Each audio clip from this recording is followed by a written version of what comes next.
सधैँ आमा मेलामा जानुहुन्थ्यो, बुबा परदेशमा भारी बोक्न। पत्याउनुहुन्छ भने म 9 वर्षको उमेरदेखि खेतबारीमा जोत्न थालेको। त्यसैले त मान्छे पनि हलोको अनौभन्दा ठुलो हुन सकिन नि। त्यही त गाउँले जिन्दगी। घरबाट धेरै तल सिर्दी खोलामा बुबाले केही सुरको खेत जोड्नु भएको थियो। आफूभन्दा लामो हलो घरमा भएको ताले गोरु अनि ठुलबुवाको घरमा भएको चम्रे गोरु लिएर म एका बिहानै खोलाको खेतमा गोरु नार्न पुग्थेँ। सानो मान्छे, टाढाको खेत र अप्ठ्यारो बाटो। जाबो 2 घन्टामा कति नै जोत्न सकिन्छ र। आफू फेरि पाठशाला पुग्नु छ। वन पार गर्दै उकालिँदा बाटामा पर्ने 13 किलो बजारबाट आफ्ना स्कुल पढ्ने साथीहरू 8 बजे बसमा चढेर स्कुल लाग्थे। कोही छतमा बसेर फुर्टी चुस्दैछन् त, कोही बसको ढोकामा झुन्डेर वाइ वाइ चाउचाउ चपाउँदै। तर प्राय म हलो खेतमा गाडेर जुवा चाहिँ अरूले चोर्लान् कि भनेर आफ्नै काँधमा लट्ठीले अड्याउँदै उकालिन्थेँ। यसरी नै चले आफूले जानेदेखिको बाल्यकाल र स्कुले जीवन। एक दिन परिवारसँग टन्टलापुरे घाममा घैया गोड्दै गर्दा दिउँसै कता कता डर लागेर आयो, किनकि एसएलसीको नतिजा आउने बेला भइसकेको थियो। आफू हिसाब भनेपछि खैकुन्नी के आउने, अगाडि परेको साथीको चोरेर पास हुने आश।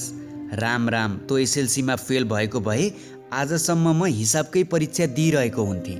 त्यसै डरको बीचमा आफूमा पनि सपनाको नगरी नेपाल सहर जाने रहर जागेर आयो।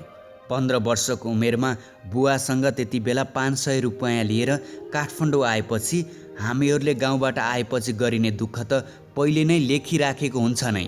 6औं दिनमा पुरपुरमा जस्तो लेखिएको थियो त्यस्तै दुःख गरियो, बसियो, चलियो अनि चलाइयो। खैर प्रसङ्ग अर्कैतिर गए जस्तो छ। जसरी सहरी दिनचर्या गाउँले तरिकाले चलेकै थियो। दिनभरि ठमेलमा अरूकोमा काम गरिन्थ्यो। साँझ लेखनाथ मार्गको मम खाएर क्याम्पस पढिन्थ्यो। राति पढे पनि किन दिउँसो पढ्न मन लागेर आयो। अलिअलि राजनीति गर्ने बानी त्यतिखेर।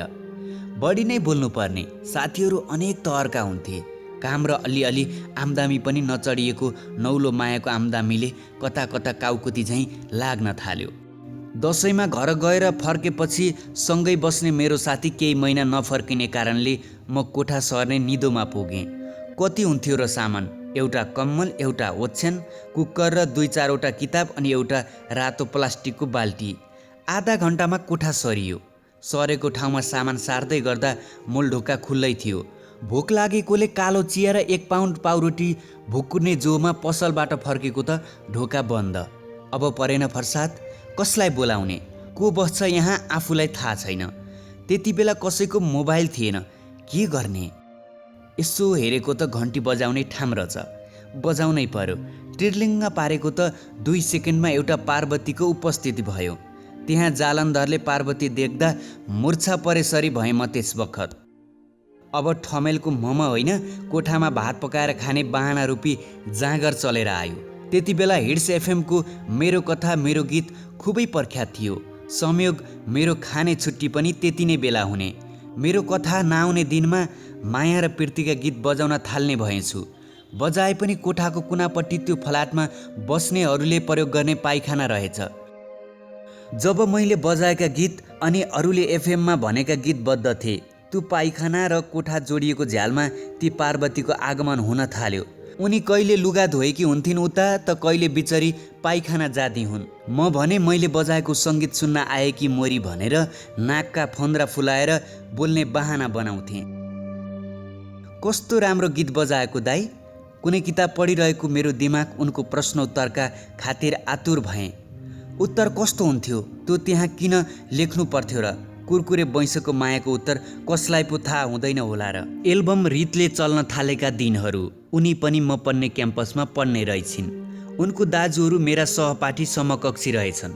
उनकी दिदी मैले काम गरेको ठाउँबाटै अफिस जानु हुँदो रहेछ। उहाँलाई म सधैँ देख्दथेँ।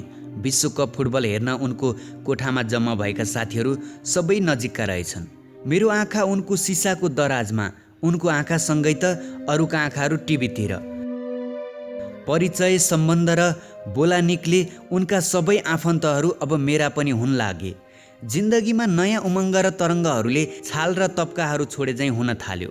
निचोडमा भन्नुपर्दा अब उनको र मेरो बारेमा सबैलाई ज्ञात हुन थाल्यो अनि सबैले स्वीकार्न थाले।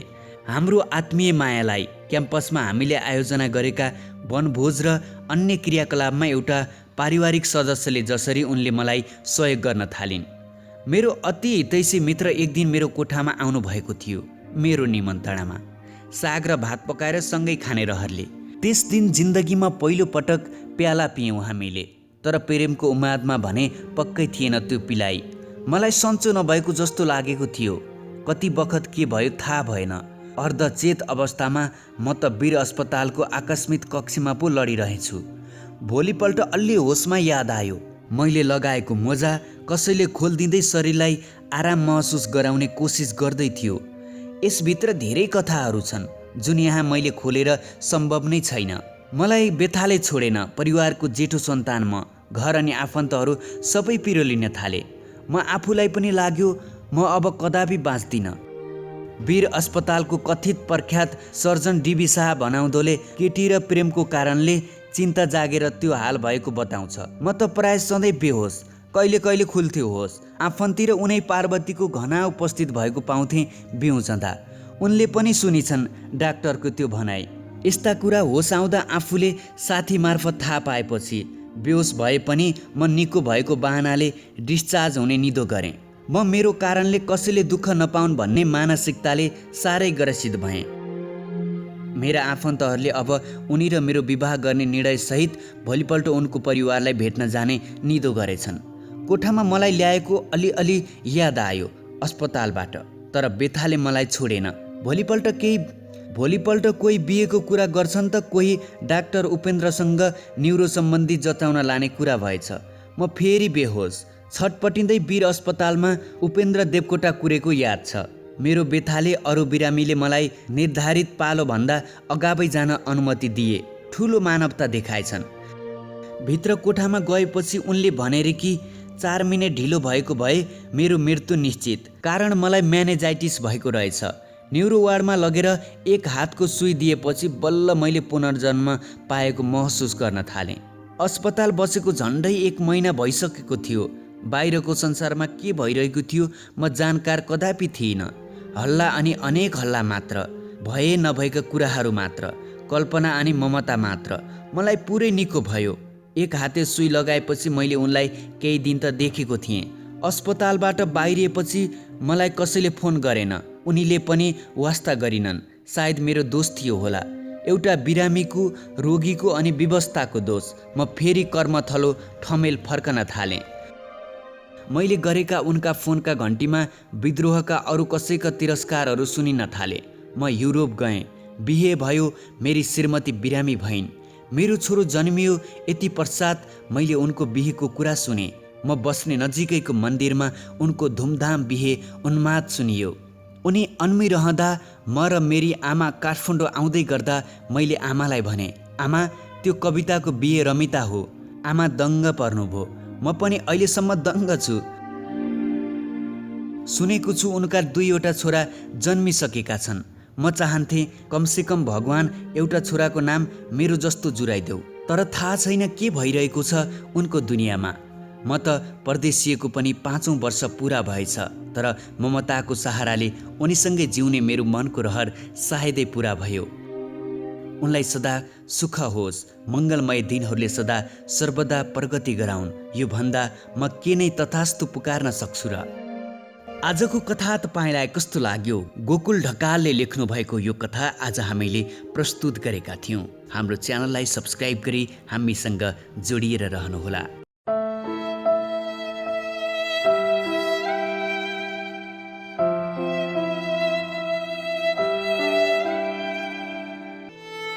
गाउँको युवक वैदेशिक रोजगारीको लागि जीपको छतमा बसेर सहरतिर जाँदैछ। पहाडको कच्ची अनि नागबेली बाटोमा जीप गुडिरहेको छ। युवककी प्यारी पत्नी रुँदै रुँदै जीपको पछि पछि दौडिरहेकी छन्। छिट्टै फर्केर आउनु है। प्यारीले कागजको सानो टुक्रामा लेखेका यिनै वाक्य मनमा साँच्दै अमिलो मन पारेर ती युवा विदेशिन्छन्। बा आमा गहमा आँसु लुकाउँछन् छोराले पठाउने रेमिट्यान्सको आशमा। विडम्बना केही समयपछि त्यही जीपको छतमा युवकको शव राखिएको कफिन गाउँ फर्कन्छ।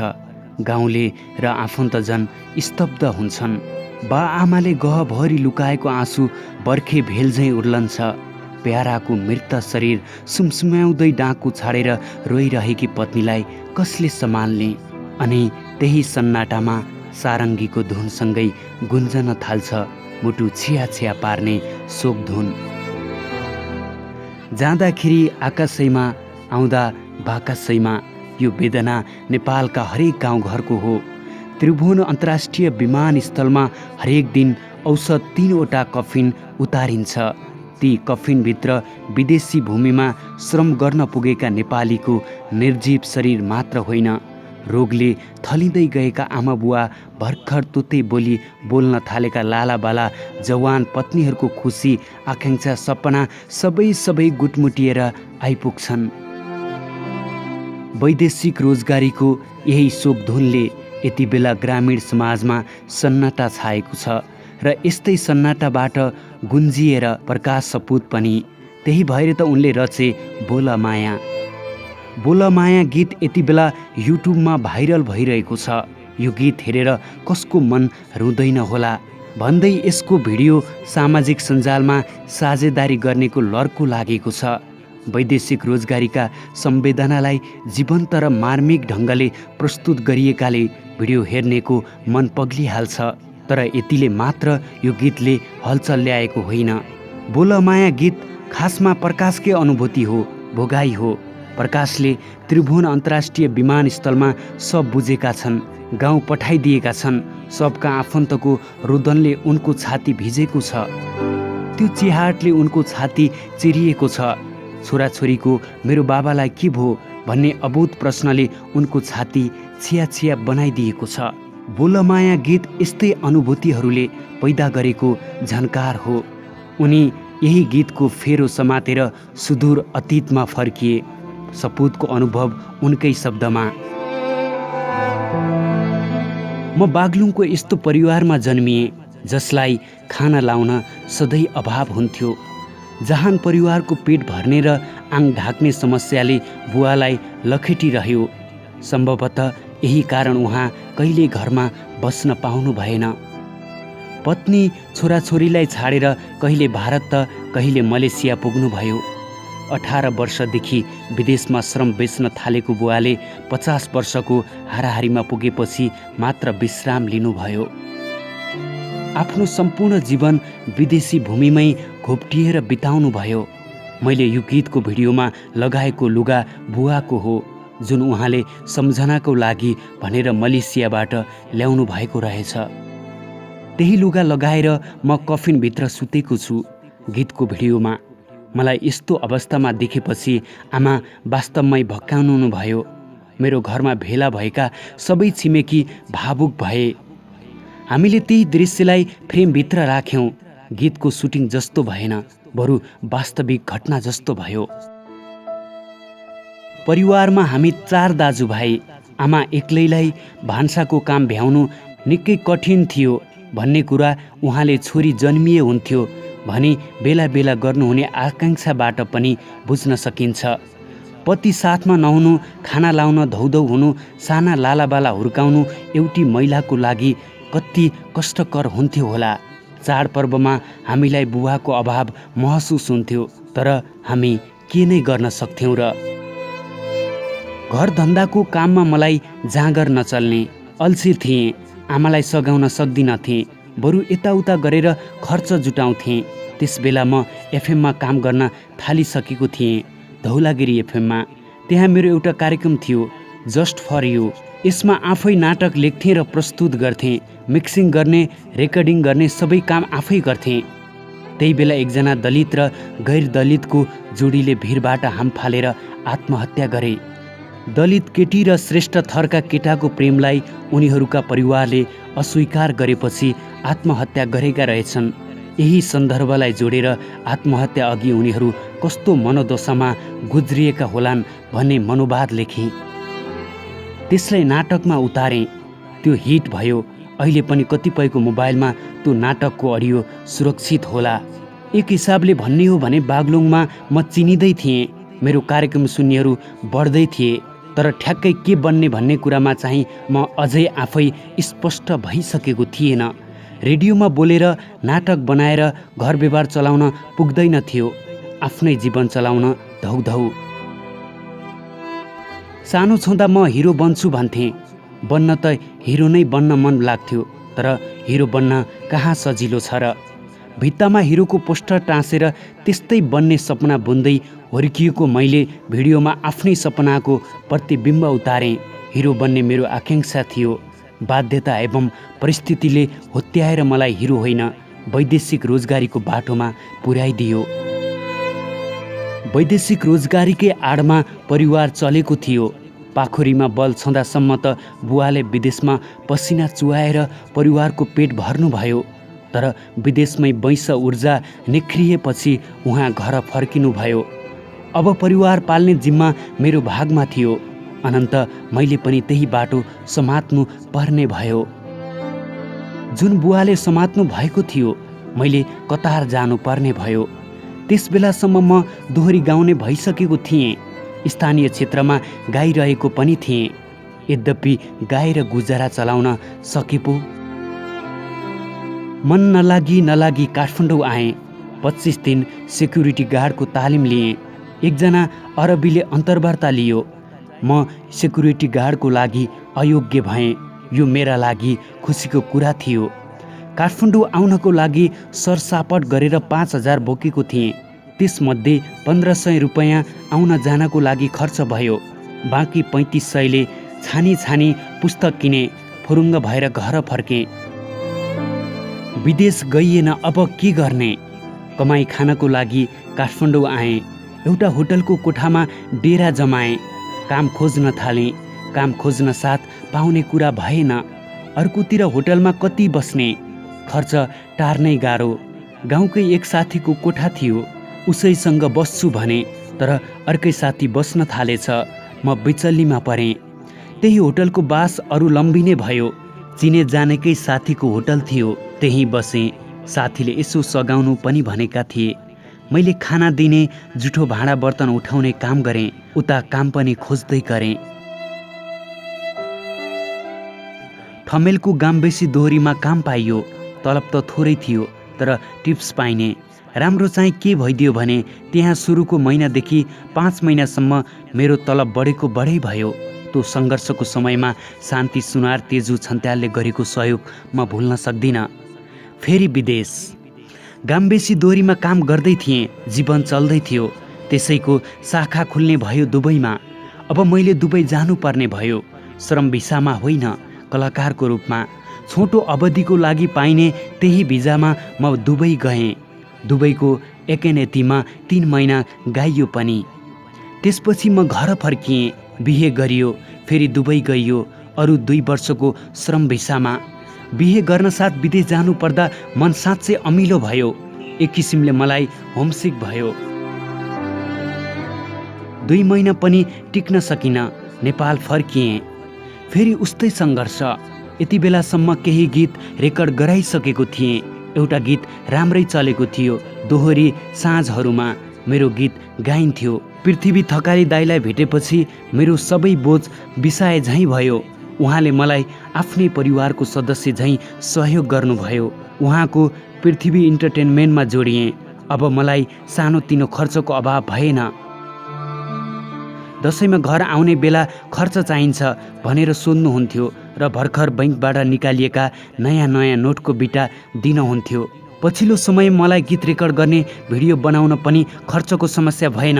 लोकदोहोरी गायनमा मलाई पत्याइन्थ्यो। गीत गाएँ, मोडलिङ गरेँ, तर धित मर्ने गरी केही गर्न पाएको थिएन। दोहोरीमा पनि पहिलाको जस्तो रस थिएन। त्यो निथिरिँदै गएको अवस्था थियो। अझ युवा पुस्ता त यसबाट विमुख भइसकेका थिए। अब कसरी युवाहरूलाई पनि लोकदोहोरीमा अभ्यस्त बनाउने होला भनेर सोचेर बस्थेँ। त्यसबेला र्याप ब्याटल चल्न थालेको थियो। युवा पुस्ता त्यतै तानिएका थिए। मैले र्याप ब्याटलबाटै आइडिया निकालेँ। यस्तै त दोहोरीमा पनि गर्न सकिन्छ नि। दोहोरी भनेको आफैमा ब्याटल हो, सवाल जवाफ हुन्छ। अझ यसमा मेलोडी पनि छ। तर ऱ्याप ब्याटलमा जुन आक्रामक हाउभाउ हुन्छ त्यो दोहोरीमा हुँदैन। दुईतिर पलेटी मारेर गीतमा छेडछाड गरिन्छ। ऱ्याप ब्याटलको त्यही कुरालाई जोडेर मैले दोहोरी ब्याटल सुरु गरेँ। दोहोरीमा यो नयाँ प्रयोग थियो। म काठमाडौँमा हराइरहेको थिएँ। उता हजुरबुवा बित्नुभयो। हजुरबुवा भजन गाउनुहुन्थ्यो रे। हजुरबुवाको मलामी जान पाइएन। अर्को दिन म घर पुगेँ। पुग्न साथ हजुरआमा अँगालो मारेर रुनुभयो। यसरी रुँदा उहाँले भाका हालेर केही पङ्क्तिमा आफ्नो गुनासो पोख्नुभयो। हाम्रोतिर मान्छे मर्दा त्यसरी नै भाका हालेर रुने गरिन्छ। हजुरबालाई गीतमा खेलाउँछु भन्थिस्, तर पाइनस् भन्ने खालको कुरालाई लय मिलाएर उहाँ रुनुभयो। मैले बोल माया गीतको क्लाइमेक्समा त्यही भाका शैलीलाई उतारेँ। भिडियोमा पत्नीको भूमिकामा देखिने अञ्जली अधिकारी बाहेक सबै मेरा आमा बुवा भाइहरू र छिमेकीहरू हुन्। भिडियो छायाङ्कन पनि गाउँमै गरिएको हो, अझ मेरै घरमा। कफिनमा लास लगेको रुवाबसी चलेका दृश्यहरूले गाउँमा एक किसिमको सन्नाटा छाएको थियो। त्यो कुनै छायाङ्कन जस्तो भएन, वास्तविक घटना जस्तै भएको थियो।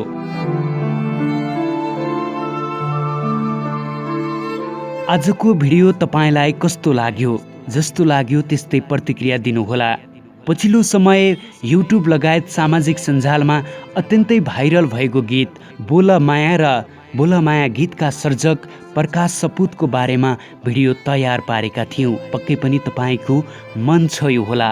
यो भिडियोलाई सेयर गर्न नबिर्सनुहोला, लाइक कमेन्ट पनि गर्नुहोला। हामी यस्तै रोचक रमाइला भिडियोहरू प्रस्तुत गर्दै जानेछौँ। हामी अर्को अपडेटमा तपाईँसँग फेरि भेट हुनेछौँ।